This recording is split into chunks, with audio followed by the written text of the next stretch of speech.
베드로는 옥에 갇혔고 교회는 그를 위하여 간절히 하나님께 기도하더라. 그래서 오늘 제목이 신천지를 위해서 기도하는 브라임스 TV교회. 오늘 환영회를 앞두고 이런 제목이 의미가 있다고 봅니다. 우리가 어떤 기도를 할 건가? 신천지를 위해서 도대체 우리가 뭘 기도해야 되나? 우리가 신천지 기도 때문에 모였습니다. 저는 그 부분에 부담을 가지게 되었고 이 부분에 기도가 필요하다는 걸 느꼈고 하나님께서 또 이 일에 은혜를 주셨고 또 함께하는 분들이 계셨고 그래서 시작하게 되었습니다. 그래서 우리가 신천지를 위해서 기도할 때 신천지의 영혼들을 위해서 기도하는 거죠. 그리고 그 신천지는 미혹의 영과 귀신의 가르침이 있는 곳입니다.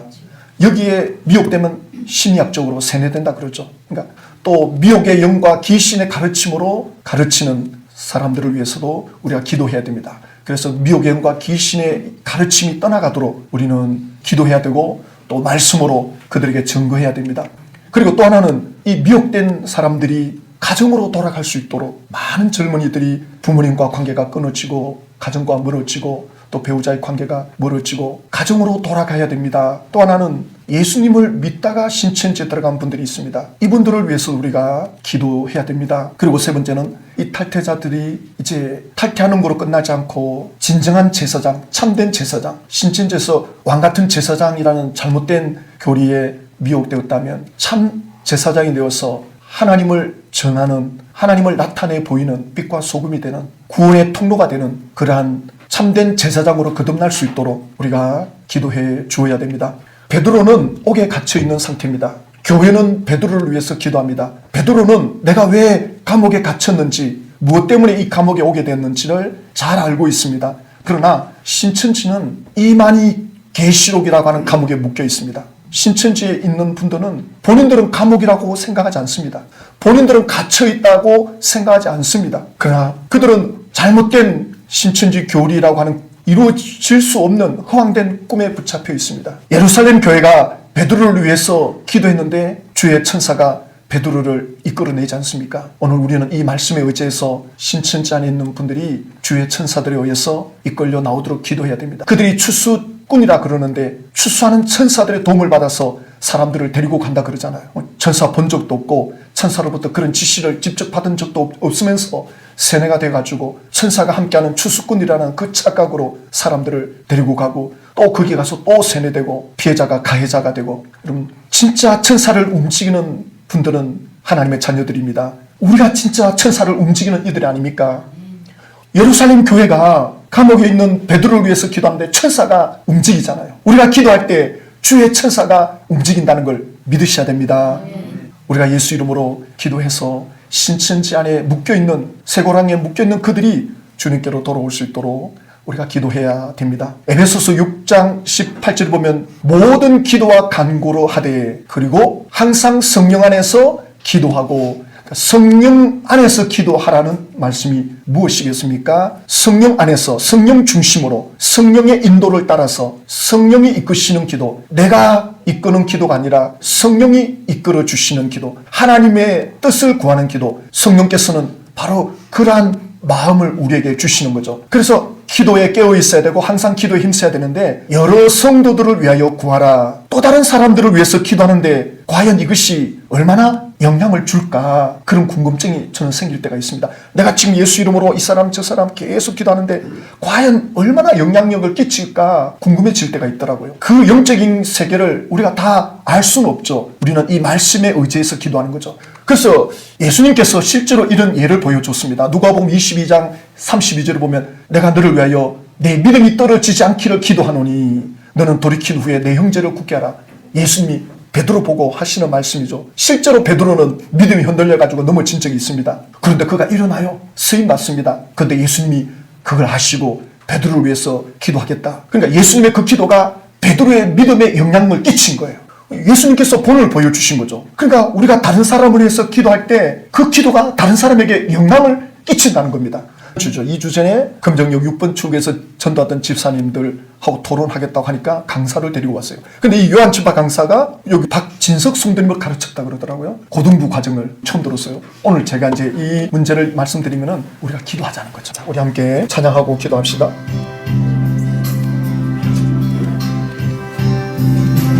힘이 되신 여호와, 내가 주 예수님 오늘 시간 성령께서 이끌어 주십시오. 네, 자 그러면 잠깐 또 말씀 잠깐 드릴게요. 교회는 그를 위하여 간절히 하나님께 기도하더라. 성경에 이걸 기록해 놓은 목적은 하나님이 무엇을 중요시 여기는가를 우리에게 알려주기 위함이죠. 기도하는 교회를 하나님은 귀하게 보십니다. 베드로를 위해서 간절히 기도하는 이 교회는 교인들의 공동체입니다. 교회는 예수님의 몸입니다. 성도들은 한 사람 한 사람 예수님 몸의 지체입니다. 교회가 베드로를 위해서 간절히 기도하는데 하나님은 이걸 귀하게 보십니다. 기도한다는 것은 무엇입니까? 하나님을 의존한다는 것입니다. 하나님을 의지한다. 하나님을 왜 의지하죠? 하나님을 의지한다는 말은 나를 의지하지 않겠다는 겁니다. 내 힘, 내 능력 의지하지 않고 하나님을 의지하겠다는 겁니다. 하나님 입장에서 볼 때 너가 나를 의존하는구나. 너의 뜻대로 하지 않고 내 뜻대로 하려고 하는구나. 너의 마음대로 하지 않고 내 마음을 알려고 하는구나. 하나님은 그 기도자를 귀하게 볼 수밖에 없습니다. 그래서 마태복음 5장에 보면 심령이 가난한 자는 복이 나니 천국이 저희 것이며, 심령이 가난하다. 이 가난하다는 뜻은 굶주린 상태입니다. 헐떡거리는 상태입니다. 하나님을 만나고 싶어서, 하나님께 나아가고 싶어서 그 영혼이 마치 굶주린 사람처럼 헐떡거리는 거예요. 계속 하나님만 생각하는 거예요. 그런데 이 사람이 복이 있다. 하나님을 간절히 찾는 이 사람이, 하나님에 대하여 갈망하는 이 사람이 복이 있다라고 말씀합니다. 왜냐하면 천국이 저희 것이며 천국의 통치를 받습니다. 천국을 누리게 됩니다. 죽어서 가는 그 천국의 그 영광을 이 땅에서 누리게 됩니다. 천국 간 사람들의 감정을 들어보니까요, 천국은 죄 지을 생각이 안 난답니다. 죄를 짓고 싶은 마음이 안 생긴답니다. 근데 이 세상은 마귀가 죄를 짓게 한다 그러거든요. 끊임없이 우리에게 생각을 넣어줍니다. 가룟유다 마음에 예수를 팔려는 생각을 넣어주더라. 그리고 지금 세상은 끊임없이 세속적인 생각들을 우리에게 넣어줍니다. 그런데 이 심령이 가난한 자는 그 영이 하나님께 굶주려져 있기 때문에 하나님의 생각으로 붙잡혀 있습니다. 그러니 천국과 연결이 되는 거예요. 천국을 경험하는 것입니다. 천국의 그 은혜가 심령이 가난한 자에게 주어지는 것입니다. 천국이 그 마음에 임하게 되면 하나님의 통치가 임하는 거죠. 하나님이 붙잡는 심령이 되는 거죠. 그래서 빌립보서 4장의 13절을 보면 내게 능력 주시는 자 안에서 내가 모든 것을 할 수 있느니라. 지금 바울이 감옥 안에서 이 말을 하고 있거든요. 칠흑 같은 그 캄캄한 감옥에서 어떻게 내가 모든 걸 할 수 있다. 뭘 할 수 있단 말입니까? 나는 지금 감옥 안에 있지만 나는 내 마음은 전혀 요동하지 않는다. 어떤 형편이 있든지 나는 요동하지 않는다. 이게 능력입니다. 이게 천국이거든요. 바울은 하나님께 늘 집중되어 있는 사람입니다. 내가 그리스도와 함께 십자가에 못 박혔나니 이제 내가 사는 것은 내가 아니요 내 안에 그리스도가 사는 것이다.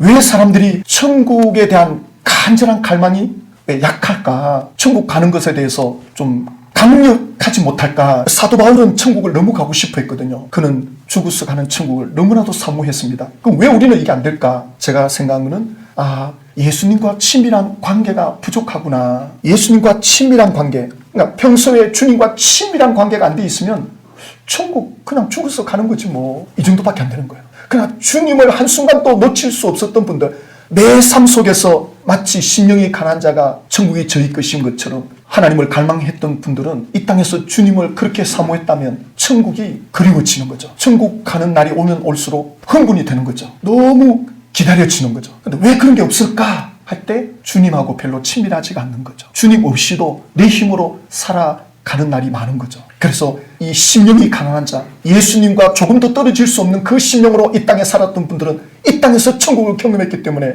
주님의 나라가 가까이 오면 올수록, 내 인생이 끝나는 날이 가까이 오면 올수록 그 주님이 이 계시는 곳으로 간다는 그 감격 때문에 흥분을 하는 거죠. 예. 그럼 그분들에게는 오래 사나 일찍 사나 문제가 안 됩니다. 언제 주님이 불러도 상관없다. 오늘 사도 바울이, 오늘 베드로가 감옥 안에서 나는 언제 죽어도 상관이 없다. 그들은 예수님과 친밀한 관계 속에서 살아가는 분들이거든요. 그러니 감옥 안에 있든 감옥 밖에 있든 어떤 형편이 있든지 내게 능력 주시는 자 안에서 내가 모든 걸 감당할 수 있다. 대단한 능력자입니다. 부럽지 않습니까? 어떻게 이런 경지에 들어갈 수 있었을까? 그들은 하나님을 갈망한 거죠. 주님을 갈망한 거죠. 그래서 그 주님과 이 땅에서 오래오래 사십시오. 일단은 다들 한 100세 이상 사셔야 됩니다. 네, 제가 다 장례 치러 드릴게요. 네, 다 보세요. 헤롯이 잡아 내려가는 그 전날 밤에 베드로가 두 군인 틈에서 쇠사슬에 매여 누워 자는데, 지금 잡아 내려가는 그 전날 밤, 이게 무슨 말이냐면 이제 내일이면 이제 끄집어낸다는 거예요. 그러면 감옥에 며칠 있었단 말인가? 일주일 있었거든요. 일주일 지나면 맹절이 끝나는데 그 다음날 참수를 당해요. 그럼 첫날은 기도할 수 있겠죠. 근데 지금 마지막 7일째 잠을 잔다? 이 잠 잘 수가 없는 순간입니다. 인간적으로. 사형수들 사형할 때 당신이 며칠 날 사형한다, 이걸 가르쳐 주지 않는다 그러더라고요. 그거 가르쳐 주면 사람 미쳐버리니까. 사형장 데리고 갈 때 사형장으로 방향을 트는 순간 이 사람이 딱 아는 거예요. 이제 일부러 신발을 벗어요. 몇 초라도 더 살려고 덜덜 떨면서 신발을 신어요. 어떤 사람은 방향을 딱 트는 순간 바로 기절해버립니다. 어떤 사람은 침을 흘리면서 미쳐버립니다. 베드로는 지금 내일이면 사형입니다. 그 순간에 지금 잠을 잔다. 이건 정말 어렵습니다. 어떻게 이렇게 잠을 잘 수 있습니까? 베드로, 요한, 야고보 세 친구는 아주 친한 관계거든요. 근데 며칠 전에 야고보가 참수를 당했잖아요. 헤롯 왕에 의해서. 그 죽음을 보았거든요. 야고보가 죽었는데 본인도 죽을 거라는 생각을 안 할 수가 없죠. 그런데 어떻게 이런 깊은 잠을 잘 수 있느냐는 겁니다. 쇠사슬에 묶여가지고는 네 사람이 지킵니다. 그러니까 네 사람이 베드로를 볼 때는 기가 막히죠. 지금 내리면 죽는데 이 사람이 이렇게 잠이 오느냐. 군인들은 지금 베드로를 볼 때 기가 막힙니다. 베드로는 이제 내리면 죽는다라고 생각할 때, 제가 호스피스 병동에서 정말 죽음 앞에 있는 분들 만나면 이분들이 그동안 살아온 삶 가운데서 기억에 남는 이야기들을 주로 해요. 베드로도 그 생각을 했을 것입니다. 야, 이제 내가 끝이구나. 내가 그동안 어떻게 살았지? 내가 처음에 어떻게 예수님을 만났지? 예수님이 나보고 저 깊은 데에 가서 그물을 던져라 했을 때, 아이고 어부 생활도 안 해본 분이 나보고 저 가서 그물을 던져라고? 그러나 사람들이 워낙 예수님을 랍비어 하니까 그래 한번 하라는 대로 해보자 하고 그냥 그물 던졌는데 그물이 찢어질도록 고개가 잡히잖아요. 그러니까 베드로가 예수님 앞에 나와가지고 무릎 꿇고, 주여 나는 죄인입니다. 나를 떠나소서. 그런데 예수님이 너는 나를 따라오라. 사람 낚는 어부가 되게 해주겠다. 예수님을 따라가다가 또 어느 날 새벽에 예수님이 물 위로 걸어오는데 베드로도 나도 좀 걸어갈 수 있게 해주십시오. 예수님이 걸어오라 했는데 물 위로 걷다가 베드로가 또 물에 빠지게 되고, 예수님 베드로 보고 이 믿음이 적은 자여 왜 의심하느냐, 이런 책망도 듣고, 그러다가 또 베나산에 올라갔는데 1000년 전에 죽었던 엘리야, 1500년 전에 죽었던 모세가 영광스럽게 나타나 있습니다. 야, 저분들이 천국에서 내려왔구나.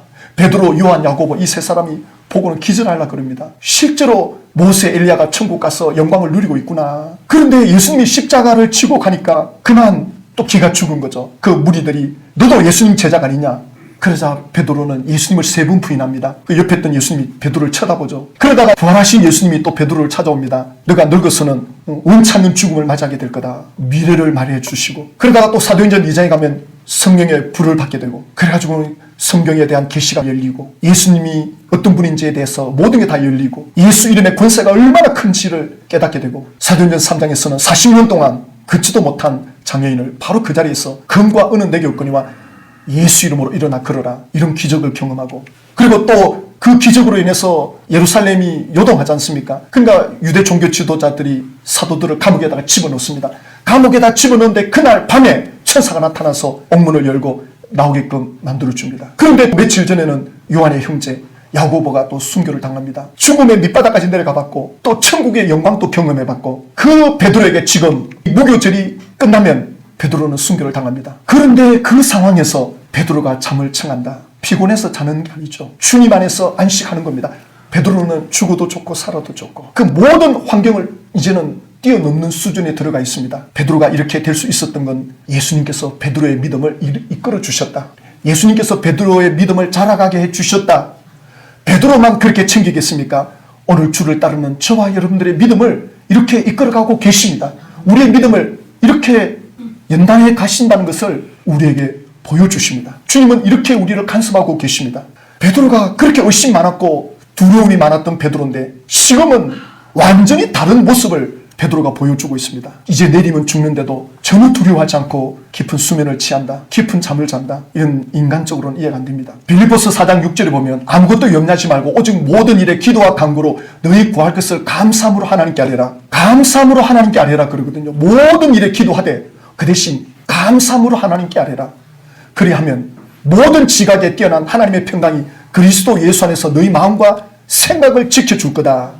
생각이 안 지켜지면 어떻게 됩니까? 정신분열증이 와요. 생각이 안 지켜지면, 마음이 안 지켜지면 강박증이 옵니다. 공황장애가 옵니다. 생각과 마음이 안 지켜지면 분노 조절 장애가 생깁니다. 그러니까 염려나 근심으로 인해서 마음이 깨지고 마음이 무너지면 마음이 안 잡힙니다. 생각이 안 잡힙니다. 생각이 잡혀야 수면을 취할 수 있거든요. 생각이 많아지면 수면이 깨져버립니다. 근데 기도할 때 어떻게 기도해라? 감사함으로 하나님께 아뢰라. 왜 감사함으로 하나님께 아뢰라고 했느냐? 하나님을 신뢰하라는 겁니다. 기도하고 그 기도에 대해서 하나님을 신뢰하라는 겁니다. 하나님이 어떤 방편으로든지 그 기도에 응답하신다는 걸 신뢰하라는 겁니다. 내가 원하는 시간대에 응답되지 않는다고 해서 낙심하지 말고, 내가 원하는 방식대로 응답되지 않는다고 낙심하지 말고, 어떤 방편으로든지 하나님은 응답해 주시는 분이시다는 거죠. 그러므로 감사함으로 하나님께 아뢰라. 그래서 기도할 때 감사함으로 시작하십시오. 기도를 마칠 때 감사함으로 마치십시오. 왜냐하면 이 기도는 하나님이 들으시고 하나님께서 반드시 합력의 선을 이루어 주신다. 그 기도를 통해서 하나님은 우리를 다루실 것입니다. 그래서 내가 하나님께 이 모든 일을 맡기고 기도할 수 있다는 게 너무 감사한 거죠. 내가 하나님께 기도할 수 있다는 거, 하나님께 맡길 수 있다는 거, 너무 감사한 거죠. 하나님께 맡기면 하나님이 알아서 만들어 주신다. 하나님이 역사해 주신다. 기도하고 맡기면 염려가 안 되는 거죠. 이제 하나님이 작품을 만든다. 그래서 생각과 마음을 하나님이 지켜주는 거예요.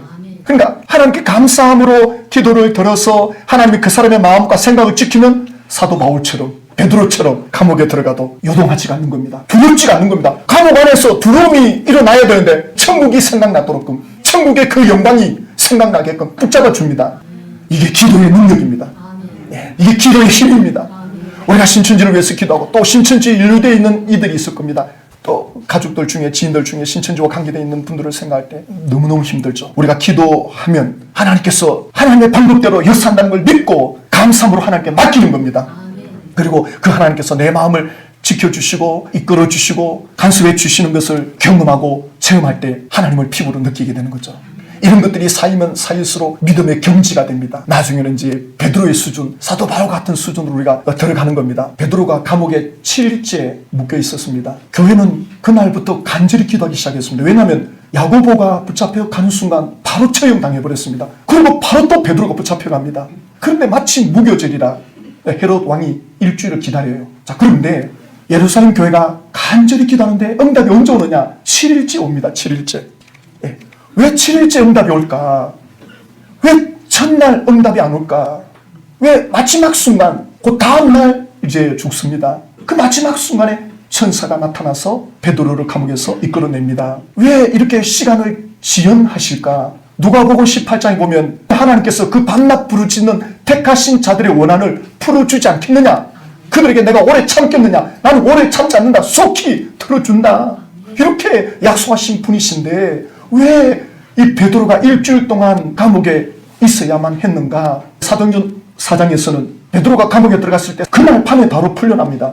그런데 지금 이번에는 며칠이 지나도 소식이 없습니다. 교인들은 더 애타게 부르짖습니다. 그런데 베드로는 하나님께 다 맡기고 잠을 자죠. 성경에 보면 엘리야가 7번째 기도를 하니까 비가 내리더라.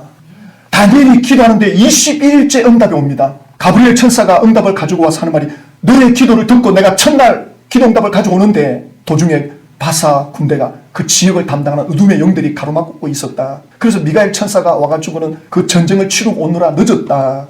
그래서 기도 응답이 늦어질 때는 여러 가지 변수가 있습니다. 우리는 이 영적 세계를 다 알 수 없습니다. 중요한 건 기도의 응답은 주님의 손에 있고 우리의 기도를 통해서 하나님이 우리를 다루신다는 겁니다. 어떤 사람들은 기도하는 것에 대해서 좀 부정적인 시각을 갖고 있는 분들이 가끔 있죠. 하나님이 기가 멀었느냐? 주여 주여 주여 뭐 주여 삼창하고 하나님 다 알아듣는데 그 무슨 소리를 그렇게 질러야 되느냐? 반은 맞고 반은 안 맞아요. 또 어떤 사람은 그래요. 자녀가 부모한테 등록금 주세요. 그럼 부모가 알았다. 근데 그 다음날 아빠 등록금, 그래 등록금 날짜에 줄게. 그렇게 말했는데도 그 다음날 아빠 등록금 준비됐어요? 준비됐다. 또 그 다음날 준비됐어요? 얼마나 귀찮으냐? 도대체 부모를 못 믿냐? 하나님께 했던 기도 또 하고 했던 기도 또 하고. 제가 그런 걸 들으면 저는 개인적으로 그렇게 생각합니다. 기도를 모르고 있는 거 아닌가? 나만큼 기도해봤나? 뭐 제가 그럴 때가 있는데, 제가 한계가 어느 정도냐? 앉은 자리에서 무릎 꿇고 다리가 아프면 그냥 앉았다가 20시간 앉은 자리에서 그것도 계속 소리 내가면서 묵상하면 졸리니까. 부모는 자식이 와가지고 준비됐습니까? 준비됐습니까? 부모는 귀찮아할 수 있어요. 하나님은 우리 부모하고 수준이 달라요. 예? 자녀가 아빠 소리 지른다고 해서 아빠는 시끄럽다 때리지만 하나님은요, 너가 나를 간절히 찾는구나. 너가 나를 간절히 원하는구나. 너가 나를 갈망하는구나. 내가 간절히 나를 원하는구나. 하나님은 그게 사랑의 음성으로 들립니다. 한순간도 질리지 않습니다. 아이가 울고 불고하면 부모는 귀찮아할 때가 있어요. 하나님은 그런 분 아닙니다. 그래서 성경에 너는 내게 부르짖으라 그러잖아요. 귀찮은 분이 아닙니다. 했던 말 또 하고 했던 말 또 해도 하나님은 내가 진심으로 나를 구하는구나. 내가 정말 간절히 나를 원하는구나. 너무나도 사랑스럽게 봅니다. 하나님의 그 사랑의 마음을 알면 우리가 부르짖고 반복해서 하는 말을 하나님이 귀찮아한다? 그럴 수가 없습니다. 하나님이 어떤 분인데요. 구하기만 하면 주시겠다고 우리 곁에 와서 마치 서비스하는 종처럼 접시를 들고 뭘 주문할 거냐. 내가 주겠다 말만 해라. 이런 분이십니다. 그러나 응답이 늦어지는 건 기도의 그 깊이를 통해서 우리를 다루십니다. 우리를 연결하게 하십니다. 그래서 기도가 오래오래 쌓여서 응답될 때 그건 잊을 수가 없습니다. 그런 응답은요 눈물이 납니다. 그 생각하면 그때 간절히 기도해서 응답하는 거. 정말 응답이 안 될 것 같았는데 끝났다 싶은데 응답이 왔을 때 죽을 때까지 못 잊어요. 그것만 생각하면 기도 힘이 막 나는 거죠. 하나님 아버지의 이 사랑을 믿고 우리 하나님 앞에 기도하는 겁니다. 오늘 이 찬양을 통해서 하나님 아버지의 사랑을 한번 경험해 보시기 바랍니다.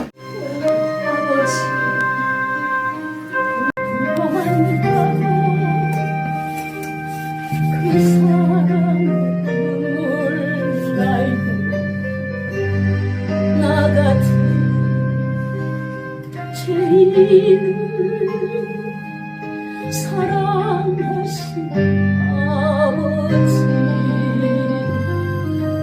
온종일 울어가도 감당할 수 없는 그 사랑 그 크신 사랑을 어찌 말로 표현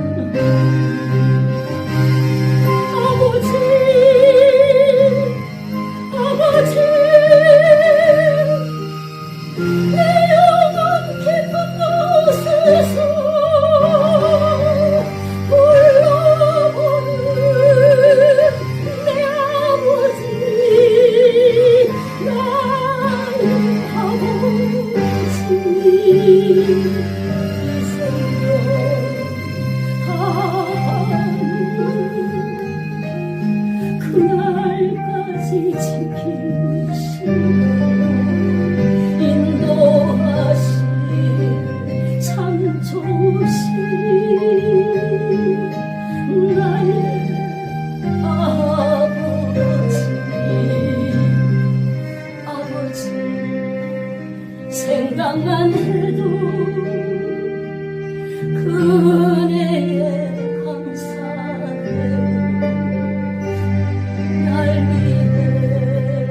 십자가 대신 지신 그 사랑